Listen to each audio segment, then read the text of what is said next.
Hola, ¿qué tal? Bienvenidos nuevamente a Trascendi. No sé si usted alguna vez se ha preguntado respecto al blindaje. ¿Qué es este? Ahora en una época que nos está tocando vivir tan compleja. ¿Por qué? Por la violencia, por la seguridad que debemos de tener todos. ¿Se ha preguntado en torno a lo que es el blindaje? Hay una industria que está detrás de ella.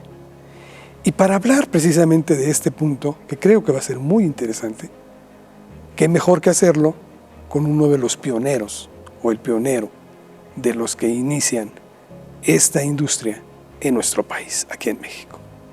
Y por ello tenemos aquí en Trascendi, en esta ocasión, a René Fausto Rivera. Él es el presidente de la Cámara, precisamente, y nos va a hablar al respecto. Así es que, acompáñenos. Creo que está interesante. René, bienvenido, antes que nada, y muchas gracias por aceptar esta entrevista con Trascendi. Muchas gracias a ustedes por darme la oportunidad de poder aquí platicar con ustedes. Soy un servidor y amigo René Fausto Rivera, presidente ejecutivo del Consejo Nacional de la Industria de la Balística, CEM, que agrupa a diversas empresas relacionadas con el blindaje. Porque como tú bien dices, el blindaje es muy completo. No nada más, cuando uno se imagina blindaje, piensa en coches, pero hay una diversidad. Está el blindaje corporal, está el blindaje táctico, está los chalecos blindados, los escudos blindados, están los fabricantes de materiales blindados y los comercializadores. Y hoy en día se habla mucho de blindaje, ¿no? Se habla del blindaje electoral, del blindaje económico, para las finanzas, una gran cantidad de cosas. Pero durante mucho tiempo el blindaje se venía o se utiliza el término referido para protección para balas, ¿no? Sé que es muy amplio y espero que podamos irlo desmenuzando poco a poco, pero quisiera empezar con algo porque esta es una especialidad a la que muy pocos se dedican y en la que muy pocos han destacado. ¿Tú qué estudiaste, René, por ejemplo? Tuve la oportunidad de estudiar la carrera de administración en el ITAM, Instituto Tecnológico Autónomo de México. Me tardé casi 10 años en acabar la carrera, pero la acabé. Y lo digo porque a veces cuesta trabajo para muchos y seguramente de los alumnos de Humanitas, pues, a veces pueden tener como que retos, una cosa así, que les hagan desfasarse, pero mi sugerencia es que terminen, porque una carrera te da una visión totalmente diferente, te da un conocimiento que difícilmente puedes adquirir. Sí, yo creo que en muchas ocasiones, cuando las circunstancias así lo presentan, no se trata de carreras de velocidad, pero sí son de duración y hay que llegar a la meta. Así es. ¿No? Eso. Entonces yo tuve la oportunidad de estudiar administración y el mismo año que yo terminé, una amiga muy querida fue la que me ayudó a hacer la empresa que dirijo actualmente, de la cual tiene ya 29 años. A ver, pero ¿cómo llegas? O sea, ¿qué te motiva? Supongo que en ese entonces, me está diciendo hace 20 años. 1992. 92. Casi 30 años. De aquel entonces era un México diferente al que estamos viviendo. De acuerdo, había violencia y empezaba fuerte, etcétera. Pero las circunstancias son muy diferentes a las que ahora, por ejemplo, vivimos. ¿Qué te motiva, qué te orilla a llegar a esta especialidad? Híjole, primero pues, tener una independencia económica. Yo, a través de esta querida amiga, ella me ayuda, ella trabaja en una notaría y ella me ayuda a formar la sociedad, ¿no? A hacer todo el trámite. Y empiezo vendiendo material, equipo de cómputo para la Secretaría de Turismo y la Secretaría de Marina.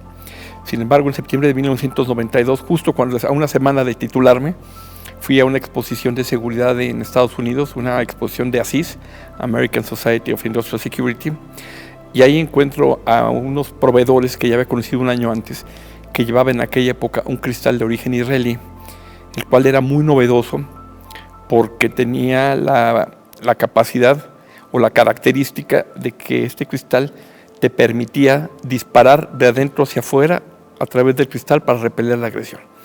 Y llevaban un coche, y entonces decían, tú estás adentro del coche con la misma arma con la que estás protegido, tú puedes disparar, la bala va a perder 20% de velocidad, pero va a salir y va a impactar al agresor. Entonces se me hizo muy, muy llamativo. Y regresando a México hice una cita, me encontré con ellos en Estados Unidos, me traje algunas muestras. En aquella época se estaba construyendo el penal de máxima seguridad en Almoloya de Juárez. Pero este cristal tenía como te repito, tenía esta característica muy especial de disparar de adentro hacia afuera a través del cristal, y al tener un policarbonato de 3 milímetros en la última capa, hacía que fuera más delgado, más ligero, con mayor transparencia, ¿no? A diferencia del que en México se conocía, que ha sido cristal laminado, ese que luego tú ves como verde, que parece pecera. Que distorsiona hasta la imagen. Así es, pero todos son gruesos. Te pongo un ejemplo. Un cristal de 38 milímetros laminado equivale, sin policarbonato, el de 38 milímetros equivale a uno de 19 milímetros con respaldo de policarbonato en la última capa. Entonces, la transparencia, hay mayor claridad, menor grosor, menor peso. Entonces, pues es la aplicación primera era pues, para la industria automotriz. Y sin embargo, comentaba yo que en México, en 93, ya después de que hice juntas con ellos, me traje algunos vidrios, algunas probetas, y los servicios de inteligencia en México en aquella época funcionaban de una manera admirable. Sabían que iba a haber algún evento hacia alguna persona de alto perfil, un ataque, no se sabía quién. Entonces, en aquella época se decidió incrementar la seguridad de las oficinas del secretario de Marina, secretario de la Defensa, presidencia ya estaba, y del Procurador General de la República. Y en una de estas exposiciones de construcción,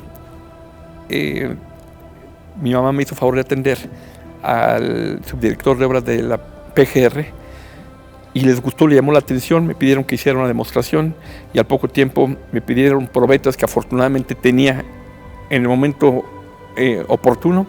Las probaron y les gustaron.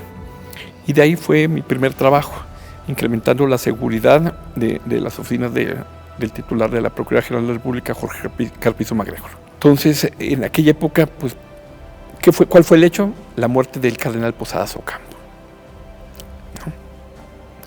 Pero como tú bien mencionas, era un México que desafortunadamente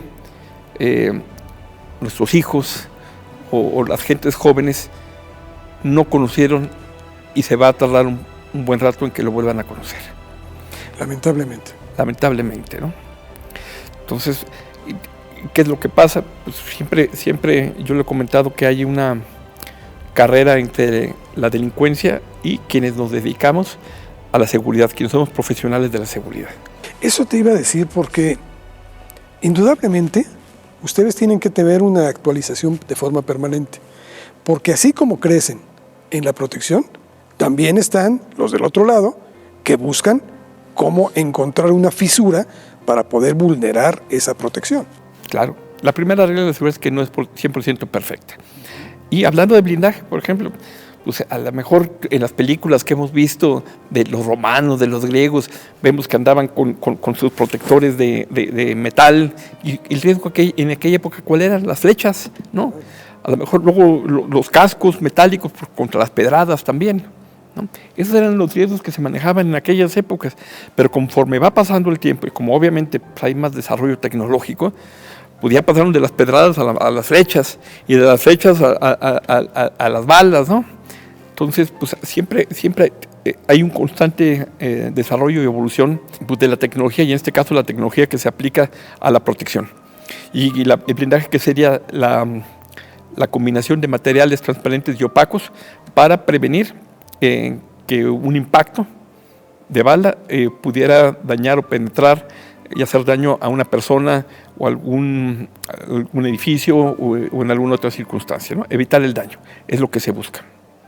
René, yo francamente cuando estaba viendo algunos artículos que la propia Cámara tiene en el ciberespacio, me topaba con que hay muchas especialidades, y especialidades que uno ni siquiera le pasan por la cabeza de momento.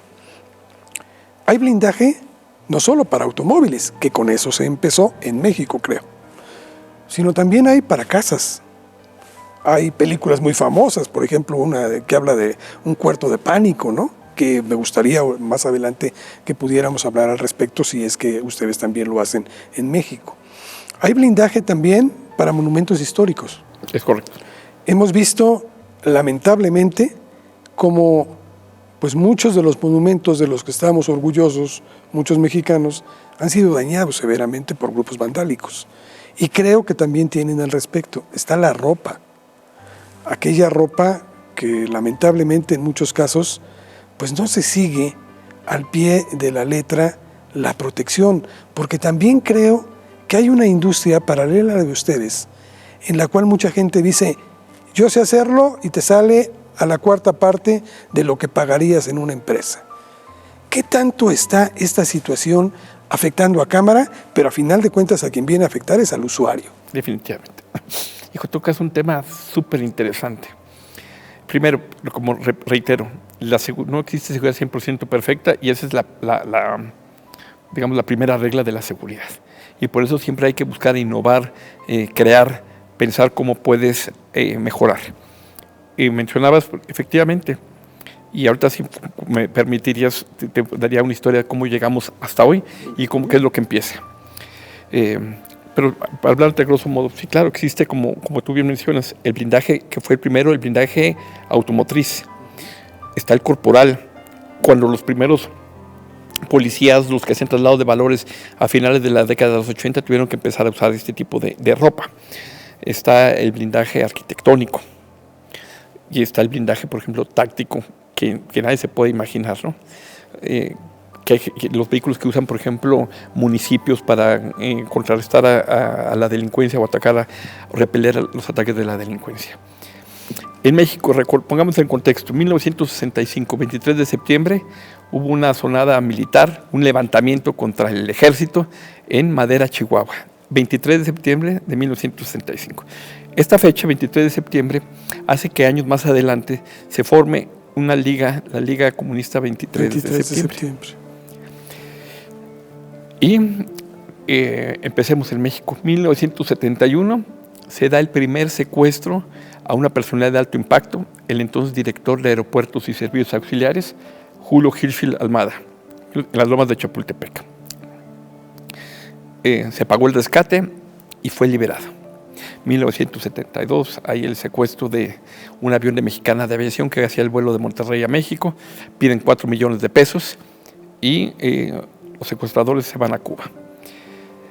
1973 el secuestro de Fernando Araguren y el cónsul de Estados Unidos en Guadalajara. También se paga un rescate.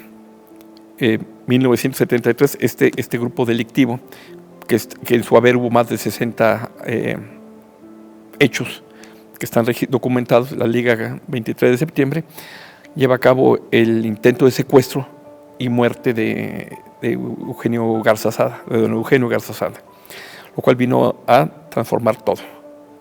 ¿Por qué? Porque ¿ese es el parteaguas? Yo creo que sí, porque en ese momento yo creo que la sociedad ya dice ya basta.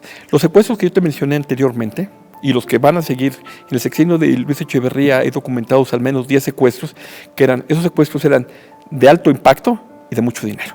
Exgobernadores, por ejemplo, de Guerrero. Exactamente, no, pero está también, te comento, yo pienso que en el 73, con la muerte de don Eugenio Garza Sada, un gran empresario, un gran visionario, el creador del TEC de Monterrey, claro, pues puso ya, la gente dijo, ya basta.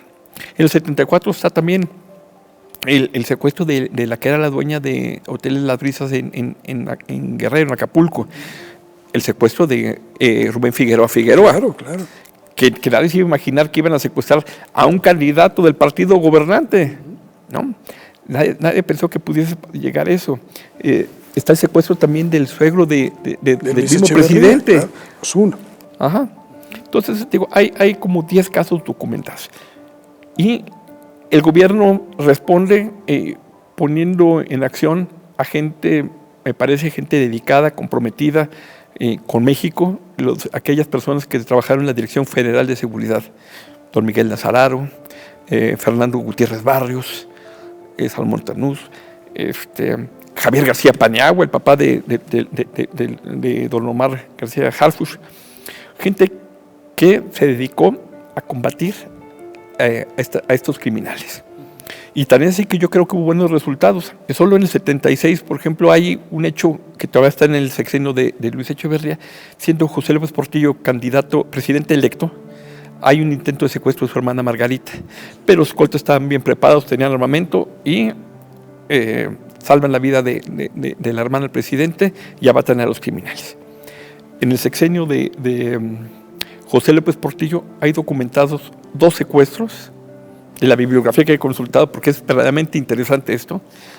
Uno de un niño en las lomas de Chapultepec, que no tenía nada que ver con ningún móvil político ni económico, sino era gente que necesitaba dinero y lo vieron con la nana y el hermanito y se les hizo muy fácil. Obviamente, la Dirección Federal de Seguridad rápidamente los aplacó y encontró quiénes eran. Y está el otro secuestro de Brianda Domeca. Ahora, en el sexenio de Miguel de la Madrid hubo 6 casos documentados, más o menos. El de Arnoldo Verdugo y Sekiguchi, Senderos y algún otro empresario que ahorita se me escapa el nombre, que fueron secuestrados. Pero nada más hubo 6. ¿Qué es lo que está pasando? México en esa década de los 80 está entrando en una crisis económica brutal,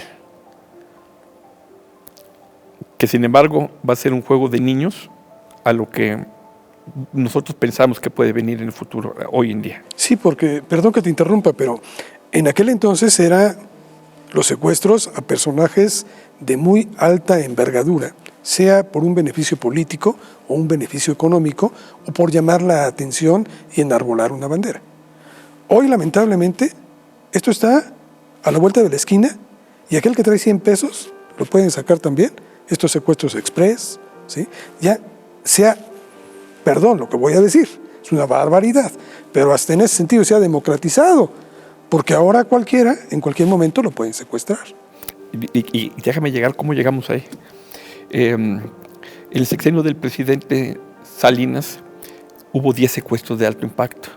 El hijo de Lozada, el hijo de Estéreo Rey, el de Printaform, y no hay que olvidar el secuestro de el presidente de Banamex, Harpelú, don Alfredo Harpelú. Pero ¿qué pasa? Y yo creo que México, primero, el asesinato del cardenal Juan Jesús Posadas Ocampo en el 93, como que puso alertas en color amarillo. Sin embargo, en el 94, que se esperaba que fuera el cierre del presidente Salinas, en 1 de enero, con la entrada en vigor del Tratado de Libre Comercio, se vio totalmente opacada por el levantamiento del EZLN. ¿Y qué hace este EZLN? Empieza a amenazar al Estado mexicano. Siendo un año de elecciones, pues se trata de controlar la situación, de que no haya sangre que pudieran afectar los comicios. Pero yo creo que el 94 es el año que marca el parteaguas para llegar hasta acá. Nunca se hubiera imaginado a alguien que iban a matar a un candidato presidencial, Luis Donaldo Colosio. Del partido gobernante, no, hombre, impensable. El secuestro de uno de los hombres más ricos de México, don Alfredo Harpelú, también. La muerte del secretario general del PRI, José Francisco Ruiz Massieu. No sé si tú recuerdes que en aquella época, en algún país de Centroamérica, encuentran una libreta con los 500 nombres de los empresarios más ricos de México, junto con sus hábitos, todos los nombres, todo su enramado de cómo iban a trabajar, en qué horarios, tenían todo bien documentado todos sus hábitos. Y entonces llegan con el presidente y le dicen, pues queremos protegernos, pero no había una industria del blindaje en México. Para coches no había. Existía para los traslados de valores, pero no para coches. Todo esto era hecho en Estados Unidos, ¿no? Aquel que lo podía hacer, ante el temor de todas estas circunstancias, tenía que encargarlo a Estados Unidos. Efectivamente, la gran mayoría eran, por ejemplo, O'Gara Eisenhart en Cincinnati, estaba Square One en Miami, estaba International Armor Corporation en Utah y Executive Armor Corporation en San Antonio, ¿no? Y los que eran acaudalados, pues traían sus coches de Europa, Mercedes-Benz y BMW. Entonces llegan con el presidente y le dicen, hay esta situación que pone en riesgo nuestra integridad y pone en riesgo pues, la inversión en el país. No, por si algo nos pasa, pues puede ocasionar que la economía tropiece o se vuelva más lenta, etc. Y en aquella época la Secretaría de Comercio y Fomento Industrial saca los primeros 500 permisos para la importación libres sin necesidad de permiso de importación. Y entonces esas gentes acaudaladas traen sus vehículos de Europa, la gran mayoría los traen de Europa, BMW, Mercedes-Benz. Y la terminación de las placas era GYR. Pero pues como eran 1000, pues bueno, primero sacan un lote de 500 y luego vuelven a sacar un lote de 500, ¿no? Y entonces, gente en México como, me parece, Carlos Nader, Alfredo Zabalza y otras gentes empiezan a ver que hay una gran oportunidad de hacer el blindaje automotriz en México. Obviamente los inicios, pues, siempre, todo inicio es difícil. Todos los coches eran pesados, como tú bien mencionas hace rato, los coches eran pesados y no había los sistemas que hoy en día tienen los vehículos ni de suspensión ni de frenado. Ni había materiales de alta eficiencia que fueran más delgados y más ligeros, ¿no? Eran los inicios. En aquella época yo te puedo decir que el presidente traía documentado un nivel 5, ya no había un nivel, digamos, básicamente presidencial. Cristales de 40 milímetros y acero de 1/4 de pulgada con una resistencia para detener una munición muy dañina que es la M193, que es del AR-15 o del 223 o 5.56. ¿El famoso cuerno de chivo? No, el cuerno de chivo es diferente. Ok. El cuerno de chivo, ahora teníamos que entrar, está dentro. El cuerno de chivo es un arma que es AK-47 Automatov Kalashnikov, que fue hecha en 1947. Es un arma muy buena porque la puedes enterrar en lodo, nieve, arena, la sacas y sigues disparando. Y tiene una muy buena cadencia de disparos y es eficiente. Pero digamos que el cuerno de chivo en un coche blindado, o hablando de materiales, es más dañino en los cristales, en los materiales transparentes que en los materiales opacos. Imaginemos la puerta de un coche. En los vidrios los cuernos de chivo son muy dañinos y en el acero no le hace nada. El M193 o el 5.5 que pertenece al 5.56 calibre 223 o R-15, que es una arma que es la versión americana para contrarrestar en la época de la Guerra Fría a la AK-47. Esas municiones son de penetración, mientras que el cuerno de chivo es de impacto, el R-15 es de penetración. Entonces el presidente pues tenía un coche con 40 milímetros de vidrio y un acero capaz de resistir esos impactos. Estamos hablando de 1993. Solo el presidente. Solo el presidente, ¿no? Entonces la gente acaudalada empezó a adquirir después del 94, en el 95, 96 subsecuente, un nivel 4, porque se hablaba mucho de los secuestros, ¿no? Y era definitivamente sobre gente pues de alto poder económico.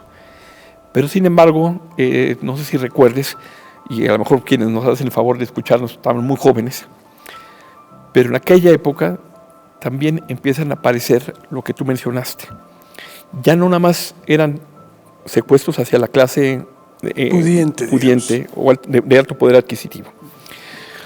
En el 97 se empieza a ver un fenómeno que la gente que va a los cajeros es retenida, le sacan el dinero de la tarjeta, pero pues no pueden hacer nada, porque no había una legislación en aquella época.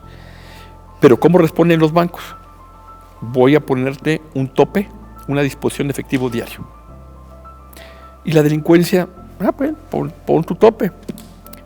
¿Qué hacen? Empiezan a agarrar a personas en los cajeros a las 10, 11, 11 y media de la noche.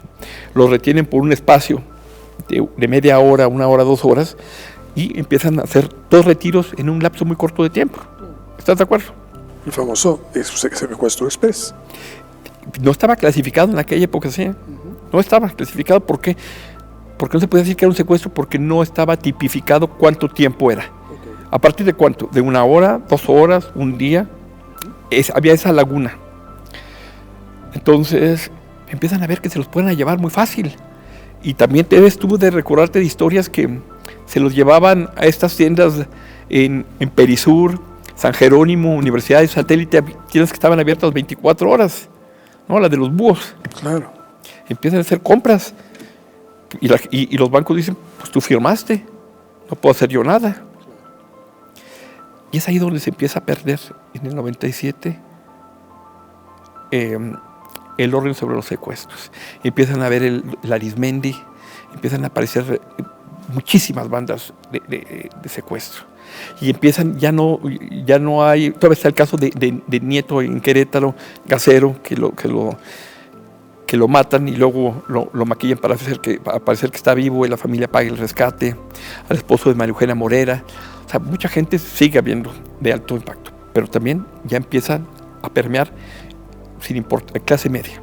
Y entonces, al no haber una legislación, pues empiezan a aparecer los negociadores de secuestros, muy buenos. Pablo Carstens, Jorge Septién, Max Morales, empiezan a ayudar a tratar de combatir este flagelo. De hecho, alguna vez Miguel Amelio, que fue director de la Policía Judicial en México, decía que, me parece que decía que, por ejemplo, cuando estabas parado en un semáforo y te asaltaban, pues no era robo a transeúnte porque estabas parado, no estabas en movilidad. Entonces, pues la ley tiene que empezar a modificarse. Pero, ¿qué es lo más penoso de todo esto? La impunidad. Si tú te pones a ver que por cada delito reportado hay 9 o 10 sin reportar, y que de 100 reportados, o sea que es un universo de 1000, solo 4 o 5 llegan a consignación, pues te desanima. Y si te pones a ver que de esos 4 o 5 de los que hablas, solamente uno es el que es sentenciado, la cosa se pone color de hormiga. Entonces, por eso la gente, cuando sufre un robo, pues no quiere ir a un ministerio público a perder el tiempo. Digo, hay delitos como el robo de vehículo que obligatoriamente vas a ir a un ministerio público a levantar el acta. No, quizás lo tengas asegurado o quizás no, pero es para evitar el mal uso que se le pueda dar al coche y que tú puedas tener algún tipo de consecuencia legal. Claro. No, pero hay otros delitos, si te roban la cartera o el celular, dices, pues ya, ahí muere, no voy a perder el tiempo, porque las probabilidades de que lo agarren son muy, muy bajas. Te quería decir a partir de ahí, porque tocas unos puntos que son fundamentales, o sea, desde el momento en que mucha gente ya está viviendo en carne propia esto, cuando de repente sale algún Vivales por ahí, perdón que les ponga este epíteto, pero es el correcto, y dice, yo te doy protección y te cuesta la 4ª parte, que es a lo que estábamos hablando hace rato. Resulta con que la gente dice, yo no puedo pagar un blindaje como aquellos, sea de ropa, sea de vehículo, etcétera, pero a lo mejor esto me alcanza para un poquito. Y resulta con que terminan siendo engañados, porque ni les brinda la protección, y al final esa cantidad, que tampoco es tan menor, se fue por un caño. Ustedes como Cámara, ¿qué están haciendo? Claro, nosotros en el Consejo Nacional de la Industria Balística estamos en contra de este tipo de empresas patito o blindajes parciales o que engañan. Tú te debes acordar hace muchos años que cuando también en el 95 y durante muchos años ha sido un delito muy socorrido, o más bien muy constante, el que estás en un semáforo, te avientan la piedra, la bujía, se rompen el vidrio, claro, y se llevan. Entonces, ¿qué ponían? La película para evitar de que hubiera aquel desprendimiento de vidrios al interior.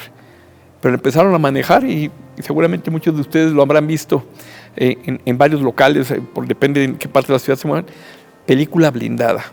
No, no es película blindada, es una película de seguridad. Pero al momento que la ponen blindada, ya generan en la persona una idea de algo que no es, porque no te va a proteger contra balas. Nosotros, por ejemplo, las empresas que estamos debidamente reguladas por la autoridad, que en este caso es la Dirección General de Seguridad Privada de la Secretaría de Seguridad y Protección Ciudadana, o bien la Dirección General de Seguridad Privada en la Ciudad de México, tenemos que cumplir con ciertos parámetros, con cierta legalidad en los documentos, capacitación anualmente y muchas cosas. Y nosotros lo que buscamos es alertar porque a la población, como tú bien dices. Por ahí circula un video que está en algunas tiendas departamentales, incluso por esta zona, que le pegan a un vidrio con un bat y con algo, y dicen, pues es blindaje. No es blindaje. Podrá tener una protección mucho mayor que la película, pero una bala no la va a parar. Entonces es incorrecto usar el término de blindaje. Entonces lo que siempre decimos, hemos acudido a la autoridad a decirle, ¿cómo las vas a regular? ¿O cómo las vas a sancionar? Porque no es correcto que lleven al engaño de decir que va a proteger contra balas, porque no va a ser, y ese riesgo puede ocasionar una diferencia entre la vida y la muerte. Sí, porque cuando se enfrenta uno a una situación de esta naturaleza, ya no hay pruebas, ya no hay vuelta atrás. Lo que habrá de pasar, pasará. Hemos conocido de varios casos de que blindaban, ponen una placa de acero muy gruesa, pensando que con eso iba a hacer. ¿Va a tener las balas? Pues sí, pero el coche ya no va a ser útil. Y ahora te pongo el ejemplo, en blindaje arquitectónico es la especialidad de un servidor. Hay veces en que me dicen, oye, esta puerta cuesta la mitad de lo que tú vendes. Perfecto, sin problema. Una pregunta, ¿cuánto pesa? Pesa 200 kilos. Ok, ¿y quién la va a estar abriendo y cerrando diariamente? ¿No? ¿Por qué? ¿Qué va a hacer? Va a llegar un momento en que la gente va a decir, dejo la puerta abierta, dijo 200 kilos de moverlo, ¿no? Y que se va a desajustar porque el contramarco no es blindado, sino es de lámina. Creo que ustedes intervinieron en la protección de la Puerta Mariana, ¿no? Que fue vandalizada, ya más allá de los debates que se han soltado, si tenían razón o no, ese no es el momento. Nosotros estamos platicando de esta situación. Y como ese ha sido muchos más monumentos que ya estaremos platicando. En este caso de la puerta, tengo entendido que ahora cuenta con un blindaje que cuando se acerca se puede poner y cuando ya no está cerca la amenaza, digámoslo así, se quita, como un quitapón. Es correcto. Mira, todo esto se derivó en 2014, derivado de los lamentables hechos de Ayotzinapa, donde, en mi opinión, injustamente el gobierno federal fue culpado de eso. Llegan a Palacio Nacional y le prenden fuego. Y aquí es un comentario que quiero dejar en la mente de los demás. ¿Qué hubiera pasado si los guardias que tenían a cargo el edificio no reaccionan? ¿Qué hubiera pasado si esta turba de gentes se mete a Palacio Nacional y empieza a hacer destrozos? Olvídate de cualquier partido. Palacio Nacional es la casa de todos los mexicanos, sin distinción de orientación política o de partidismo. Hubiera sido algo realmente terrible. Como no sé si tú sepas, pero una parte de Palacio Nacional están concentradas las oficinas del señor presidente de la República y del otro lado del secretario de Hacienda. Y por lo menos hasta ese entonces quien pagaba el mantenimiento de Palacio Nacional era la Secretaría de Hacienda y Crédito Público.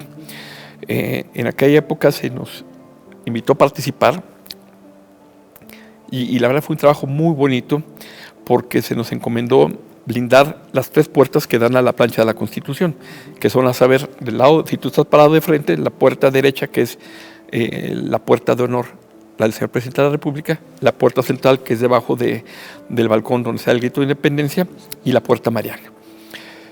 Pero dijeron, haz tu diseño, pero no puedes perforar, no puedes taladrar, no puedes tocar de manera alguna la fachada del edificio porque está considerado un monumento histórico. Y universal.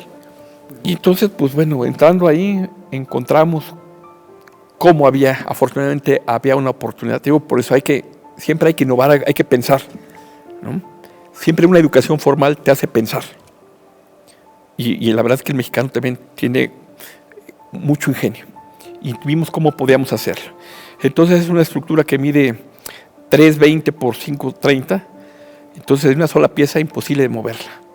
Entonces desarrollamos, son 2 estructuras que se entrelazan entre sí y hasta 3 metros tiene material balístico para poder detener un coche en movimiento, poder tener impactos de pistolas.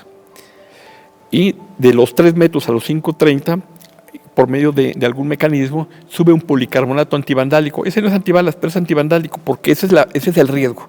El riesgo no son las balas. Tienes que hacer un análisis de riesgo y ver qué es cuál es tu riesgo real. Entonces es el vandalismo, los balines, bujías, pedradas, etcétera, que no afectaran.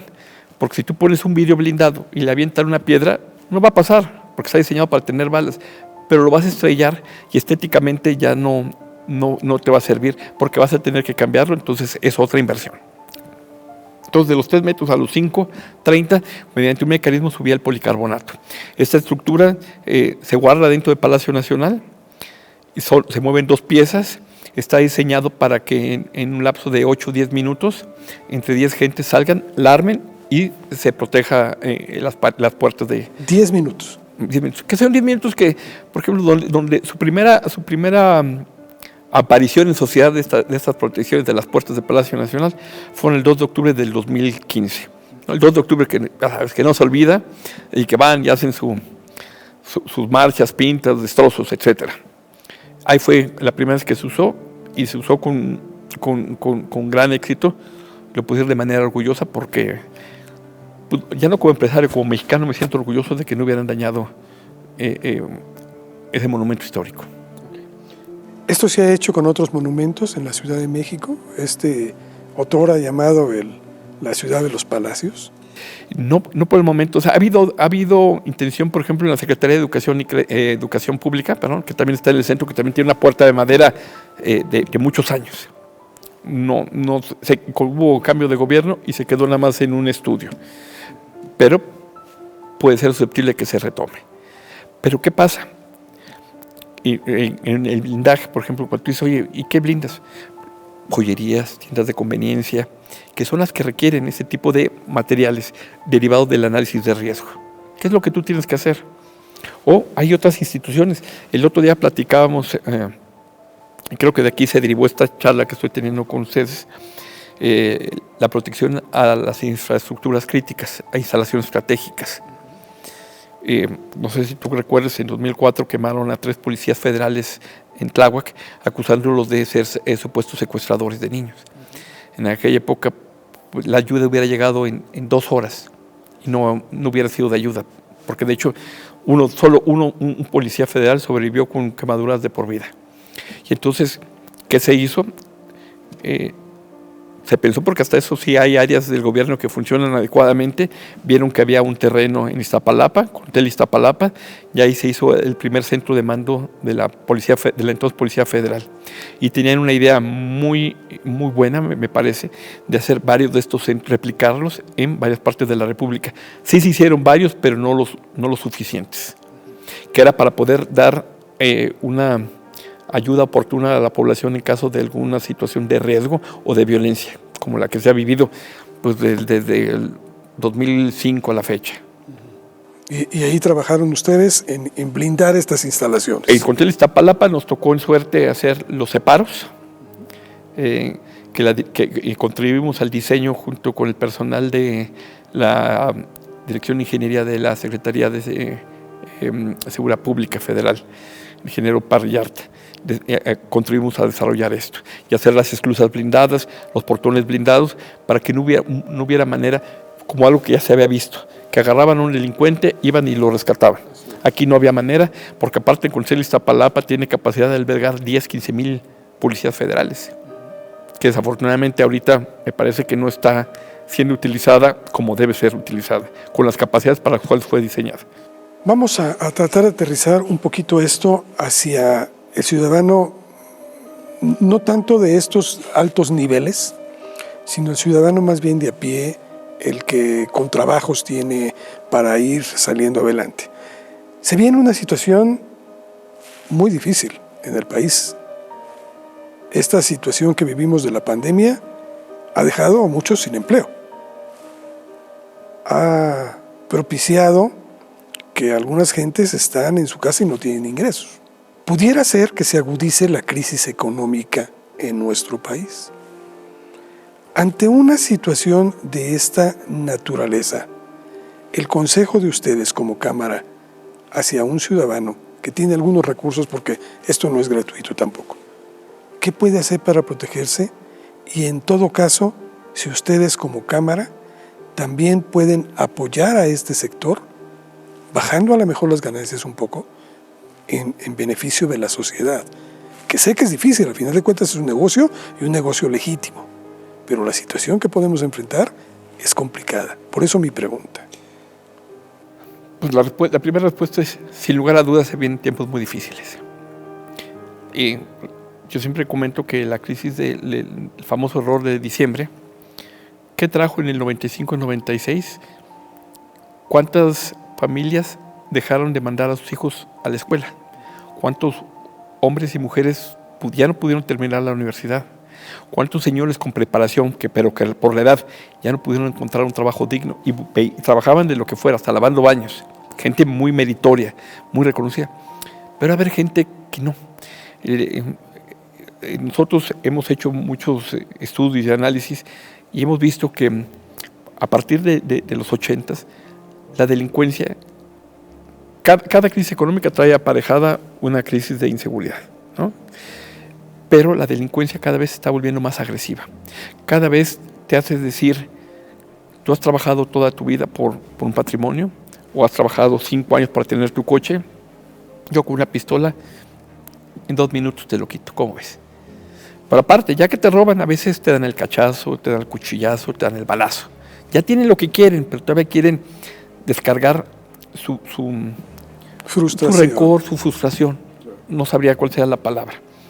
Entonces, nosotros pensamos que sí viene una situación muy difícil. Y no me había puesto a pensar, pero me acaba de dar una gran idea para proponerla ahí en el Congreso, en el Consejo, de decir cómo podemos ayudar quizás a negocios que no tengan los recursos, aquellas tiendas de la esquina, abarrotes, que también enfrentan los robos, de que llegan y rompen la vitrina, se llevan las cosas o que los amagan. Las rejas son para que los delincuentes están detrás de las rejas. Desafortunadamente, hoy, nosotros los ciudadanos tenemos que estar protegidos por una reja. En tu casa pues, hay rejas, ¿no? Tú tienes que ponerte para cuidarte tú, mientras que en verdad debería ser que el delincuente estuviera tras las rejas.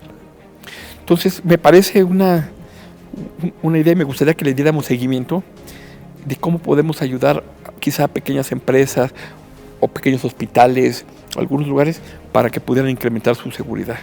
Me parece excelente. Digo, no porque ustedes estén en la obligación de hacerlo, porque, repito, es un negocio, y un negocio legítimo, y un negocio que garantiza la seguridad de muchos. Pero a lo mejor en estos momentos, en un plan social, no sé, a lo mejor pueden buscarse el propio apoyo de las autoridades que están obligados a hacerlo, el propio apoyo de las cámaras de comercio que están obligados, y a lo mejor entre todos buscar a través de ustedes alguna también. Ayuda, o los medios también. Tenemos una parte fundamental. Claro, las universidades.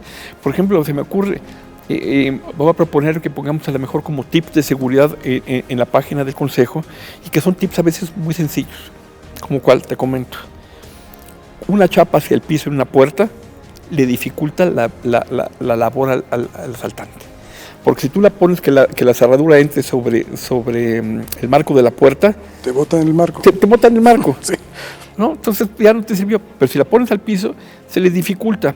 Una buena iluminación es un disuasivo, ¿no? Entonces, ojalá, si no tienes dinero, bueno, toma esos tips. Una buena cerradura, piso, una buena iluminación, te van a ayudar a reducir el riesgo. ¿Por qué? Porque estas gentes, ¿qué es lo que hacen? Los delincuentes pues tratan de ver dónde se pueden meter más fácil. Seguramente tratan de ver cómo se meten más fácil, y también ellos hacen sus estudios. Tú has visto que en zonas de la República Mexicana o en las colonias aquí de la Ciudad de México, zonas acaudaladas, se mimetizan, llegan en vehículos de lujo para dar la apariencia que viven en el medio, en el entorno, pasar desapercibidos y se meten a robar, ¿no? Entonces, pues nosotros tratamos de ayudar y colaborar, y sería muy interesante para aquellos que a lo mejor su posición no les permiten, son de recursos limitados. ¿Por qué? Porque como todo, las seguridades son muchas necesidades, en la economía lo dice, son necesidades infinitas y los recursos son limitados. Entonces, me quedo con esa tarea. Te lo dejamos de tarea y nosotros la asumimos también. René, dado que ustedes se han dedicado a estar pues tratando de salvaguardar el patrimonio de las personas, la seguridad misma de las personas, de los ciudadanos, a mí me gustaría conocer, para ti, ¿qué significa la palabra trascender? No solo para ti, sino también porque con el trabajo de ustedes permiten que otras personas puedan llegar a eso. ¿Qué es trascender para ti? Para mí, trascender sería dejar un ejemplo, un legado, poder aportar. No hablo en lo personal, pero poder aportar para mejorar. En muchos sentidos. Puedes trascender viendo que tus colaboradores, las gentes que trabajan contigo, puedan tener un mejor nivel de vida. Puedes trascender para que digamos, nuestros clientes estén satisfechos con su trabajo. Trascender para poder ayudar a otros. Porque como tú bien dices, sí, claro, hacemos un negocio legal, pero no todo es el dinero. También nosotros tenemos la obligación de retribuir a lo que se nos ha dado y que hemos podido obtener. A las oportunidades que hemos tenido, que hemos accedido. Entonces, acceder sería compartir, aportar. Y veremos cómo hacerlo. En el Consejo Nacional de la Industria de la Balística veremos cómo hacerlo y me gustó mucho la tarea que me dejas. Pues te agradezco Pero mucho. vernos pronto para darte los avances o un update. Prometido, podemos hacer una segunda parte aquí en Trascendi. Si me invitan, yo vengo. Y Pues ya saben, yo me sigo. El compromiso está hecho, ¿sí? Vamos viendo qué es lo que se puede hacer, de qué manera podemos colaborar también nosotros y le entramos parejos, porque yo creo que una sociedad, y tú eres el especialista en la materia, pero yo creo que cuando en una sociedad cada uno colabora con su parte, yo insisto, somos más los buenos que los malos. Definitivamente. Y no podemos tratar de dar respuesta a las acciones de los malos con violencia, porque ni estamos preparados ni tenemos el corazón para hacerlo. Pero a lo mejor con otras acciones preventivas, creo que es algo en lo que se tiene que trabajar. Este pueblo está acostumbrado a ser reactivo y no proactivo, y es algo que tenemos que hacer. Ni preventivo. Ni preventivo. Déjame dejarte antes de terminar con un dato. La industria de la seguridad en México aporta entre el 1.5 y el 2% del PIB. En nuestro consejo están 10 empresas asociadas. La Dirección General de Seguridad Privada tiene registradas más de 1.500 empresas. Y si tú te vas a todas las modalidades, ya no hablemos de blindaje, hablemos de seguridad de intramuros, escolta, traslado de valores, polígrafos, circuitos cerrados de televisión, etcétera, representa una fuerza de más de 600,000 personas. ¿No?